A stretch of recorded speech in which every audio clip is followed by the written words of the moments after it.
Hey, this is Pat Iyer, and today I have the pleasure of bringing to you Michelle Seiler Tucker, who works in an area that is fascinating for business owners and one that new business owners often never give a thought to, and that is, what's their end game? Are they building a business that is saleable, marketable, or will it dissolve when they are no longer interested in running their business? Michelle, welcome to the show. Thank you for having me, Pat. It's a pleasure to be with you. And I know that you just brought out a book called Exit Rich, but I'd like to start you back with the first book that you wrote, which is Sell Your Business for More Than It's Worth. And I know that for business owners who are anywhere in their thought process about what happens at the end of their desire to run their company, that's an intriguing title. So tell me about how you got your thoughts together to create that first book. So that my very first book, the main reason I wrote Sell Your Business for More Than It's Worth is because I always tell people start with the end in mind, right? You need to figure out what is your objective for the book. And you're not necessarily, in my opinion, going to make a lot of money off the book. It's the outcome of the book. So my objective of Sell Your Business for More Than It's Worth is to let business owners know that there is a way to build your business, to grow your business, to sell your business, because a lot of business owners don't even know what a mergers and acquisitions expert is. They don't know what a business broker is. I've always been called the best kept secret because we're selling private companies. And in order for us to talk about those private companies, we have to get permission from both buyer and seller, and sometimes the management team. So we have to be very cautious and very careful about, testimonials and things of that nature. So I had done, sold hundreds of businesses and nobody knew who I was. So I decided to write Sell Your Business for More Than It's Worth for that credibility, lead generation, and exposure. The process, for me, how did I come up with that name? I played around with a bunch of different names. I, kind of ran different polls and asked different people's opinion and advice and things like that. And that's kind of how I came up with the name. But I really do sell businesses for more than they're worth because a lot of businesses on paper, show very little net income, even some of the larger businesses. And by the time we normalize the financials, add back everything, personal and non-recurring, I really am selling that business for more than it's worth on paper. Plus, for good businesses, we have so many buyers for great businesses that we can create a bidding war. And on average, we can get our clients 20 to 40% higher selling price for that, for their business. Did that answer your question, I hope? It did. It did. And it raised more questions. Let's start with something that you just said, which is not a lot of people know what a mergers and acquisitions expert is, what that person does. For somebody who's not part of that thought process, can you explain what kind of animal are you? What kind of animal am I? Well, I've been called a few different animals. I've been called a tiger, a lion, a bear, a Rottweiler. But not a pussycat. I'm not hearing that. No. So there's two different terms. So there's business broker and there's M&A advisor. Business brokers sell small businesses like pizzerias, ice cream stores, small restaurants, retail shops. M&A advisors sell middle market businesses, typically starting at $10 million and up. And there's a huge difference because selling a pizzeria is very different than selling a $60 million agriculture company. Mm-hmm.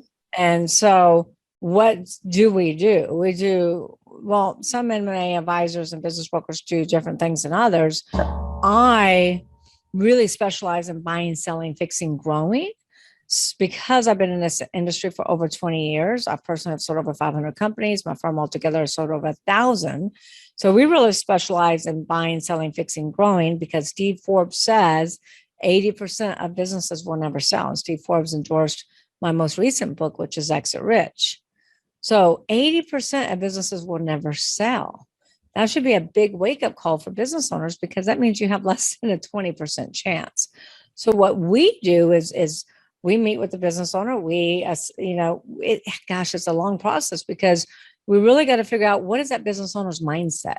What are they looking to accomplish? Why are they thinking about selling?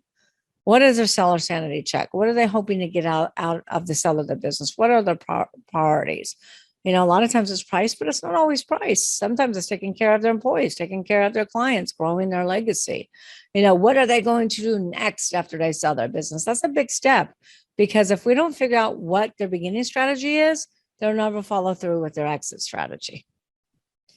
And so then we, see what their desired price tag is. We evaluate their business, and we do very in-depth valuations that take about 2 to 3 weeks. We use 6 different methods. One of them is called the 6P method that is proprietary to my firm. And we see how far is that valuation gap. Are we $100,000 apart? Are we $1 million apart between what the seller wants and what the business is actually worth? And if there's not that much of a valuation gap, then we'll create all the marketing materials. We'll create the marketing campaign. We'll go to market. We'll bring multiple buyers. We'll create a bidding war in most cases. We help walk through the letter of intent. We negotiate the price and terms. We help facilitate due diligence. We help with the closing. I mean, we do everything from A to Z. If there is a big valuation gap, then we work with that business owner on what we call a road to sell program to help them fix their business, grow their business so they can get closer to their desired sales price. Well, that's a whole range of services, Michelle, and I could see how they would be incredibly valuable to a business owner who's not skilled in this area. And quite honestly, having built and sold a business, you're also dealing with a whole layer of protectiveness and wondering, what is this business worth? And then from the standpoint of the business owner, especially a small business owner, is this new owner going to take care of my baby? I created that baby, and now you're asking me to walk away from that baby. So I'm sure that those conversations come up at some point in the work that you do. We bring them up in the beginning, because if we don't figure it out in the beginning, then they're never going to close on a sell of their business. And it's going to waste my time. It's going to waste the buyer's time. And it's certainly going to waste their time. And we really work with business owners to change the mindset, because your business is not your baby. Your babies are at home. Go home, love them, hug them, kiss them. Your business is your most valuable asset. And you should really build your business as your nest egg, as your retirement fund to sell for massive value when you're ready. So that's a mindset shift. It is. And I can see why that would be critical to get that out on the table and talk about what is your motivation. It is critical. Yeah. Yeah. Because that business owner could sabotage the whole process. Well, I'll give you a perfect story that I talk about in my book, Exit Rich. I had a manufacturing business, husband and wife. They wanted to sell the business. I didn't do a good enough job in the beginning of helping them identify what they're going to do after they sell the company. It's kind of like, what are you going to do when all the kids leave home? The husband and wife look at each other and go, now what? So these manufacturing owners, I bought them 3 offers, 3 letter of intents. Every single offer met their price and terms requirements. They nitpicked each offer and found a reason not to take each. They nitpicked each buyer. And I sat them down and said, look, we're done right now. I'm taking the business off the market. You two need to go and do some soul searching, find out what you used to be passionate about. What do you love to do? Or what did you used to love to do when you were young and you didn't have the responsibilities of the world on your shoulders? And figure that out. And then when you figure that out, come back to me. Mm-hmm. They came back to me in a month and a half, and I said, Michelle, that was the best advice ever.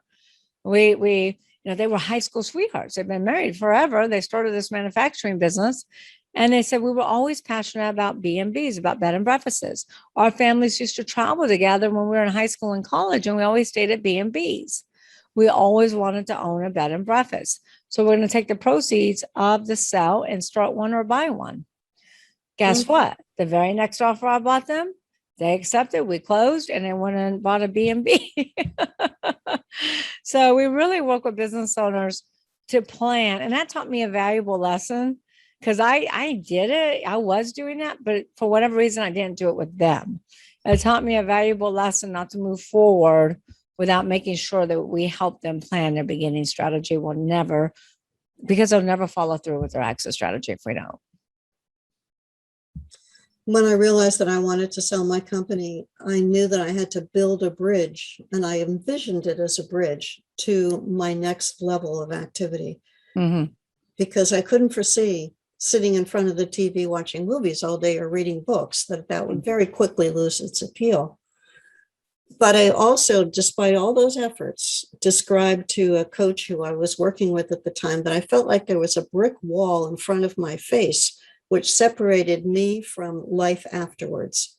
And I didn't know what was around that wall or over that wall. I knew there was something there, but so much of my life was caught up in running this company that there was no clear picture about what was afterwards. Did you have an advisor help you sell the business? I worked with a business broker, yes, and became very impressed with how much work goes into getting the financials in order, coming up with a valuation, screening candidates, going through with the business owner. Here are some questions or some objections that you might encounter. How would you answer those? Preparing us for those interviews and preparing the potential buyers for those interviews. My husband and I tried to sell my company on our own without a broker for a couple of years, and it was like a total flop, Michelle. Just, we had people who weren't qualified. We had ridiculous offers. And when we went with a broker, it got done. It took a while, took months, but it got done. Did you go with a broker or with an M&A advisor? We went with a business broker based on the size of our company. Okay. And that brings me back to something that you said earlier, which is that 80% of companies are not sellable. And I wondered if you could tell our listener what makes a business not sellable so that they can evaluate, is this something that I want for myself, or do I want the model of being able to sell my company and walk away with some rewards from that experience?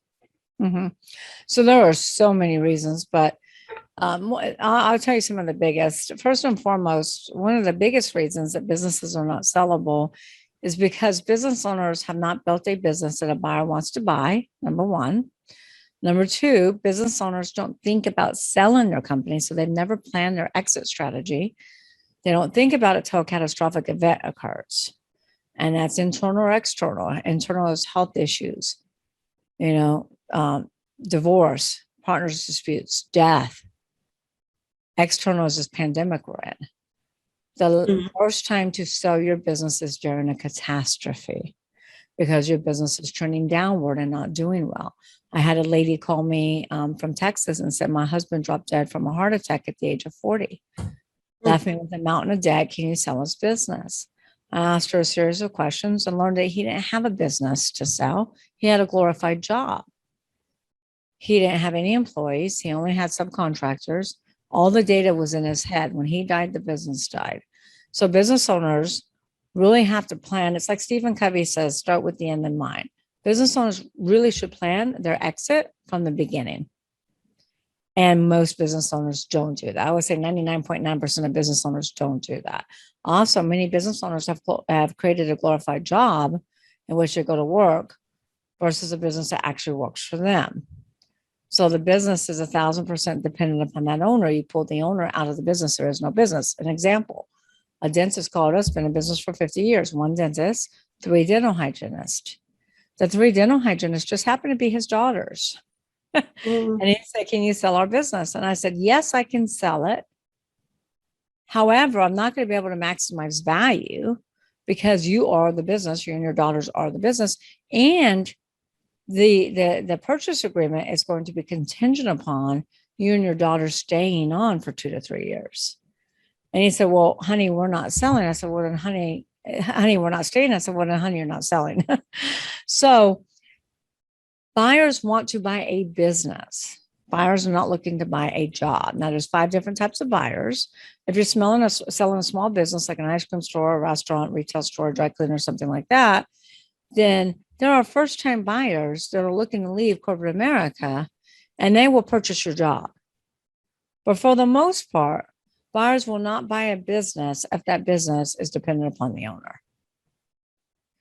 The other big mistake that business owners make is that they don't think about selling their business and never plan their exit. So they'll come to me and say, Michelle, I got to sell. I need to sell. I'm close to retirement. I can't do this anymore. I'm burned out. I can't deal with employees. They'll give me 1,000 reasons why they got to sell. But then they're like, Michelle, I have to have $5 million for my business. And their business is maybe worth $1 million. And I always ask them, well, how did you come up with that number? And their answers are always the same. This is what I need to retire on. This is what I need to, put 5 girls through college and pay for 5 girls' weddings. It's always based upon what they need or what they think they need. It's never based upon what the value of their business is. And so there's a valuation gap. So they say, well, I can't afford to sell then. If I can't get this price, then I can't afford to sell my business.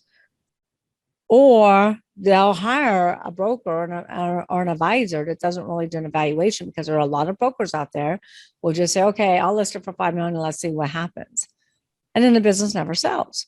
So a big 80% of the businesses that are never selling is because they're overpriced. And the brokers are order takers instead of professional brokers, professional advisors that are really doing evaluations, educating their clients about how businesses are evaluated. Mm-hmm. And so that's why a big percentage of them don't sell, because they're overpriced, because the broker's listening to what the owner wants versus telling the owner what the truth is. Does that make sense? It does. And something that you said touched on what I've observed being a member of the National Speakers Association for 12 years is that there are many speakers who are the business and have no team of trainers, no one who can replicate their knowledge. And they get into their 60s and 70s and they say, I don't want to do this anymore. But there's no pension, there's no plan. Maybe they've saved their money so that they have money for retirement, but they have nothing that they can transfer to another person and say, here's my speaking business. Mm-hmm. It's a model that doesn't work. Yes, it's a model that doesn't work because, number one, the speaking business is all branded on them, right? It's like Tony Robbins. Tony Robbins had to do an ESOP and sell to his employees. Otherwise, Tony Robbins would never sell. T. Harv Eker, that wrote Millionaire Mindset, he was branding everything around T. Harv Eker until he's talked to a wise mentor that said, if you want to sell this one day, stop branding T. Harv Eker. Yes. And that's when he started Peak Potentials. Mm-hmm. So a lot of consultants, a lot of service type businesses, like we mentioned, dentists, doctors, chiropractors, they have a tough time selling because the business is built around them and 1,000% dependent upon them. And one of the things that I did, my business was helping attorneys by supplying them with expert witnesses, was to say, oh, the business is not me. It's my experts. It's my 200 people who are under contract. It's my money that's sitting in retainer accounts in the bank. And that made it a saleable business in an industry that's a very much of a niche market of medical legal cases working with trial attorneys. Mm-hmm. I think that you're pointing out some of the things that business owners need to think about. If you, the listener of this show, is in a solo business in a service industry, some of the things that Michelle covers in her books, I'm sure, deal with thinking ahead. Mm-hmm. And can you elaborate on that a little bit more, Michelle, in terms of what should a business owner who wants to sell one day be thinking about strategically in order to make that a saleable business? So half of my book of Exit Rich is, the first half is all about strategic, what you need to do. The second half is about selling. So the first half, first and foremost, talks about really creating your exit strategy from the beginning. So I think we need to start there. Let's start there. So we use the GPS exit model. When you want to drive somewhere in Florida or Jersey, what do? You pull out your phone, you go to Google Maps, and what's the first thing you plug in? Mm-hmm. What do you Where do you plug want to in? go? Where's your Where you want to destination? go, your Right. destination. Bingo, your destination. And that's why so many business owners fail at selling their business, and so many business owners go out of business, is because they don't plan to fail, they fail to plan. They don't have a destination. So they're driving around in circles, driving up and down the financial hills to end up exiting poor. So the first thing you need to do is determine your destination. What is your desired sales price? It's kind of like when you want to retire and you hire a financial advisor. What's the first thing they ask you? How much do you need a month to live on? Right? How much do you need a month to live on? How long are you going to live? They ask you all those questions so that they can budget how much money that you need to save in order to throw off the income that you need per month to live on. Well, same thing with your business. You need to think about what is that desired sales price? What do I need to sell my business for? What do I need to retire on? Same philosophy. Come up with a number. And Pat, everybody gets hung up on a number. Like, oh, Michelle, I can't pick a number. And I'm like, it's just a number. You can adjust it along the way. So let's say you want to sell for $5 million. There's a number. Mm-hmm. The next thing the GPS exit model needs to know is, where are you starting from? What is your current location? In other words, in business, what is your current evaluation? What is your business worth today? And most business owners, Pat, have never, ever got their business evaluated. They don't think about getting a business evaluation until they go to sell their company. So then they're shocked because they think, oh, my business is worth $5 million. I got assets, I got inventory, I got receivables, I got this client base. But they have no idea what their business is worth because they're not experts at valuations. So then they're shocked and they have sticker shock and like, oh, I can't sell for $1 million. I need $5 million. So you must get a business evaluation every year. I met with a business owner the other day, been in business for 40 years, never had a business evaluation. Your business is your most valuable asset. You need to treat it as such. We go to the doctor once a year to get a physical. But we don't take our most valuable asset and get an annual valuation checkup.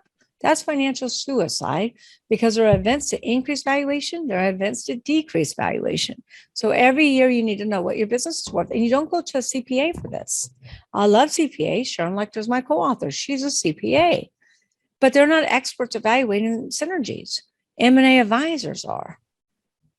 So you align yourself with an M&A advisor that can do an annual valuation checkup. So let's say you want to sell for $5 million. That's your destination. Your current valuation is $1 million.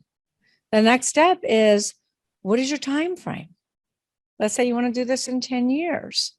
Now we have a start of a plan. The very next step is identify who your buyers will be. Now, notice I say buyers and not buyer, because I have clients that call me all the time and say, Michelle, I have the buyer. I just need you to represent me with this one buyer.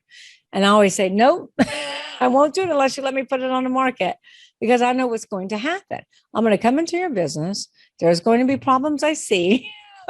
We need to tweak it. We need to fix it. Your financials are probably going to be a disaster. I'm going to have to clean up the financials. I'm going to have to start the data room. And I can promise you, in all likelihood, that one buyer that you have will probably fall apart. They probably will not close on the sale of your business. You always have to have backup buyers. And how can we ever maximize value on the sale of your business if we can't create competition because we have a party of one? That's a great point. So there's 5 types of buyers. You need to identify which type are right for you. First-time buyers, or 90% of buyers are first-time buyers. They buy small businesses. And those are like coffee shops, restaurants, dry cleaners, things of that nature. Typically businesses under 2 million. Then you have turnaround specialists. They buy distressed assets. Then you have private equity groups. They buy based on platforms and add-ons. And let's say they want to get into healthcare. And they don't have a healthcare platform. They won't even consider your business unless you have at least $3 million in EBITDA. EBITDA is earnings before interest, taxes, depreciation, amortization. But let's say they're already in healthcare. Then they'll buy an add-on that has under $1 million in EBITDA. 4th type of buyer, strategics and competitors. Strategics and competitors buy synergies. They typically pay the highest multiple because they're buying those synergies, those proprietary assets that will help catapult their current business to the next level. Mhm. And the last type of buyer are sophisticated entrepreneurs. These are what I call storm chasers because they chase cash flow. They chase EBITDA. So those are the 5 types of buyers. You have to determine which 3 are right for your business. And then you're like, okay, what is their specific criteria? What are they looking for? Then you build your business and meet their specific criteria, and you need to know your numbers. Meaning that if you want to sell for $5 million, where's your gross revenues need to be? Where's your operating expense? Most importantly, your EBITDA. Your EBITDA is going to have to be over $1 million if you want to sell for $5 million. So your business is your widget. And so remember when we started businesses, Pat, we go in and say, okay, this is my widget. This is my target audience. For you, you provided expert witnesses. That was your widget. Your target audience are trial attorneys, right? Mm-hmm. Your business is your widget.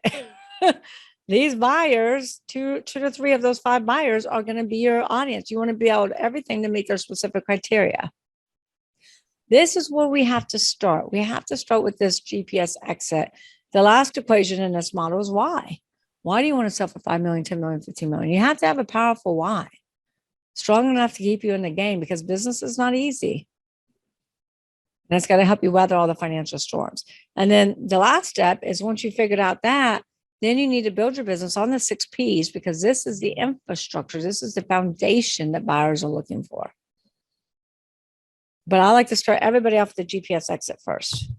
Yeah, you're emphasizing so many aspects of strategy that go into this decision. This is not a simple, impulsive, I want to sell. This is thinking through, planning ahead, cleaning up your act, looking in those dark corners that sometimes business owners don't want to peer into to find out what are the issues, what are the problems, and what are the assets that they may take for granted. Right. Wow. So many things to think about. I have another question before I ask you the final question, which is that I'm curious about how the landscape changed for you in your role in during the pandemic, with the number that I've heard, which could be wildly off, is at least 200,000 businesses failed, completely dissolved because of the changes in the marketplace. What did that do for you and the work that you do with companies? Sure. And I like to answer that and just kind of point out some statistics.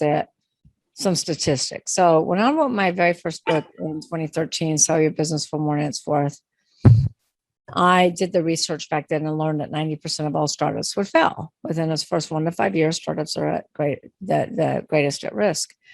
But when I did the research for Exit Rich, I was flabbergasted, and so was my co-author, Sharon Lecter. I was flabbergasted that the business landscape has flip-flopped way before this pandemic, meaning that startups are not at great risk anymore. Only 30% of startups are now going out of business, only 30%. But listen to this whopping statistic. Out of 27.6 million companies, those businesses that have been in business for 10 years or longer, 70% of those businesses are going out of business. 70%. This is way before Katrina. Hurricane. So you can tell I'm in New Orleans because I mentioned Hurricane Katrina. This is way before this pandemic. This is way before COVID. You hear about the companies in the media all the time, like Toys R Us, a business 75 years goes out of business. Pier 1, Steinmart, Godiva Chocolate's closing down. 1,500 locations. Disney stores are closing. But what the media doesn't talk to you about are all the private companies on every street corner in every city and every state across our great nation. These business owners are exiting poor, selling for pennies on a dollar, closing their business altogether, or filing bankruptcy way before the pandemic. But nobody knows that. So we have a huge problem in America right now because small business is the backbone of our economy. If a small business fails, the economy fails. Right.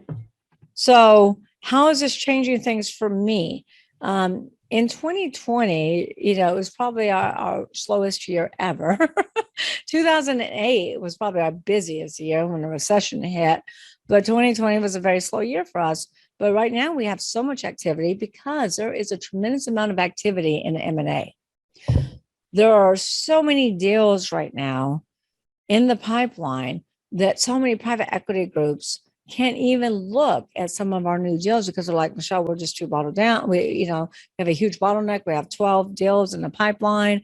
They just can't get to deals quick enough because there are so many. Let me put it this way. There are more buyers for great businesses than there are great businesses to buy. So whenever you get your EBITDA over $1 million, over 2 million, over 3 million, that's where all the competition is for buying businesses. That's where you're going to get a much higher multiple, a much higher selling price for your business. And there's just so much activity in M&A. In small business, there's not. There's a lot of activity for turnaround specialists. Mhm. Not a lot of activity for buying businesses because a lot of these businesses are failing. But there's a bunch of activity. Am I making sense? A bunch of activity Mhm. in the M&A arena. There are so many nuances to what you do, Michelle. This is incredibly complex, and I can see why it would be valuable for any business owner who's going through this thought process to retain you and your services to help them wind their way through this landscape. Mm-hmm. Yeah, because it is, there's a lot of moving parts. There are so many nuances. It can become extremely complicated. So you want to make sure that you have an expert that has a tremendous amount of experience. Mm-hmm. How can our listener find out more about you, your services, and where to get copies of your book? Sure. Or books, I should say. Our main website is seilertucker.com. Our books are available on seilertucker.com. All my contact information is there. You can also follow me on social media. I'll make sure, hopefully you can include all that in the show notes. Mm-hmm. And as far as getting Exit Rich, for anyone that lives inside the United States, I encourage you to go to exitrichbook.com. Because at exitrichbook.com, we have a lot of additional value for anyone who purchases the book. So for $24.79 plus shipping cost, we'll email you the digital download. We'll ship the hardcover to your doorstep. We'll give you a lifetime membership into the Exit Rich Book Club, where there's video content and me really doing deep dives in different techniques and strategies that I've been teaching for the last 20 years in the trenches, plus documents to operate your business, documents to sell your business. So we have sample employee handbooks, org charts, policy and procedure manuals. We have sample letter of intent. A lot of business owners they've never seen a letter of intent, sample purchase agreements, due diligence checklists, closing docs. All the documents you need to operate and sell your business are there for your review and download. And Pat, I can promise you, if anyone tried to recreate these documents, it will cost over $50,000 to do so. I know because I've spent the money. Mm-hmm. And then we're also giving you a 30-day free membership in the Club CEOs. Club CEOs is an entrepreneurship mastermind where we really ask those transformational questions and help business owners build a sustainable, scalable, sellable business. And just to remind everyone, Exit Rich is not just about selling your business. Anyone who's thinking about buying a business, starting a business, or owns a business should read Exit Rich, because Exit Rich is all about building a sustainable business that you can scale. And when you're ready, you actually have a sellable asset. Because that's the biggest problem facing business owners, is that when they feel like they're ready, they don't have a sellable asset. They don't have a business that somebody wants to buy. And if you're outside the United States, I encourage you to go to Amazon because of the shipping cost. Anyone who's thinking about starting a business, owns a business, or thinking about selling. So that's got a lot of applicability for our audience, Michelle. And it sounds like great advice to be thinking in these terms as you are in your entrepreneurial journey and focusing in on smooth operations, profitable operations, building a structure that's going to sustain you and your family, fuel that retirement, which can be far more expensive than we can ever imagine. Exit Rich is a book that will be an important part of your life as a business owner. Thank you so much, Pat. Thank you for having me. Thank you. And for you who is watching this program, please be sure to tell others about Writing to Get Business podcast, and come back next week for another show, new topic, and a new way to get inspiration from people who've taken their knowledge like Michelle has and turned it into a book that's not just a book, as you've heard. You've gotten a hint as to the resources that flow once you become part of Michelle's world. Thanks so much. Thank you. This is Pat Iyer with Writing to Get Business, and I have just finished interviewing Steve Cadigan about his book, Workquake. We had a fascinating, wide-ranging interview looking at today's workforce, work life, and what has changed in companies. What are causing people to think about their jobs differently, and in some senses say, I don't need a job. I need to be on my own doing something for myself. Steve, can you elaborate on some of the major topics that we covered in your podcast? Yes, absolutely. I think we are seeing a changing in the psychology of the workforce right now, that they're just seeing the world of work and careers differently. That, for example, people are moving away from being stationary as job security and moving towards movement, and changing jobs is actually making me more vital for the future. We talked about in different industries how employers are struggling to reconcile what this new psychology really means and how do I attract and keep people. And the challenge of doing that in realms such as healthcare, where there's a lot on the line. People's lives are on the line. And how do we think about maybe using this opportunity of COVID-19 to create a better model working that works for both employers and employees? So many opportunities there. Our models are broken and we're building new ones all the time. Be sure to catch Steve Cadigan's podcast as he talks about Workquake and some of the major ways that work has changed and will continue to change, and how you fit in to those changes.